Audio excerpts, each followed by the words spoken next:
I'm joined now by Jesse Eisenberg, the playwright and star of the new off-Broadway play, The Spoils. Jesse, thank you so much for having me and Oliver J. in your dressing room. So let's talk The Spoils. We meet a group of five 20-somethings in a New York apartment, and you play Ben, who is not the nicest Jewish boy, if you will. You know, Ben is what I would consider to be a kind of maybe a casualty of like, based on what you bring up his religion, maybe a casualty of the maybe third generation complacency.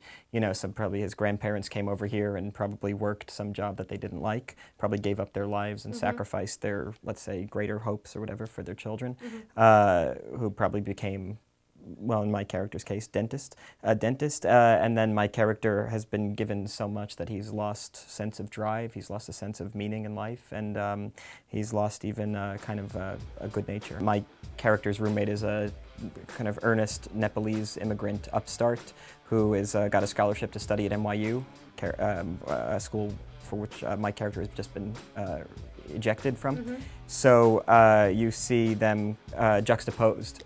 Now, what first attracted you to, or inspired you to want to tell this story? I was inspired to write it because I was thinking about conversations I've had with my Nepalese friend, Kalyan, who the character is based on, who's actually never been to the States. I met him in Nepal when I was there. Visiting your friend Kalyan in Nepal, didn't I might have read that you found a book that he had that was dealing with Jewish culture and Jewish history? Oh yeah, that's right. Yeah, so he, yeah, actually one of the main kind of inspiring things for this play was that when I was in his house in, you know, a suburb of Kathmandu, where there's, you know, not a Jewish person probably until you hit Haifa, there was a book, Paul Johnson, The History of the Jews, and he said it was one of his favorite books. He's very interested in Jewish culture, and I was so shocked because I know very little about Jewish culture. I mean, I know about it just by virtue of kind of growing up with it, but I probably in some way unconsciously reject my feeling saddled with, you know, it. So just like everybody rejects, you know, parts of their identity in an attempt to form their own identity. Identifying with Ben, is that something that you feel, or, I mean, Ben is like the worst version.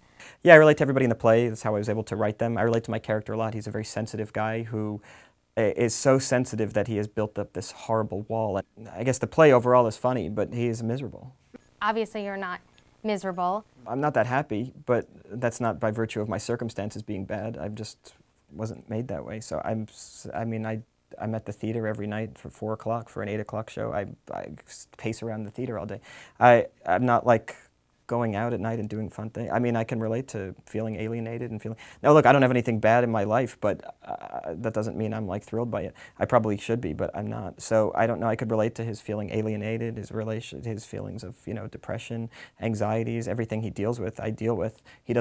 He's not nice to people, I'm nice to people, but I can understand how maybe you take those bad feelings to such a degree that you would end up hurting other people.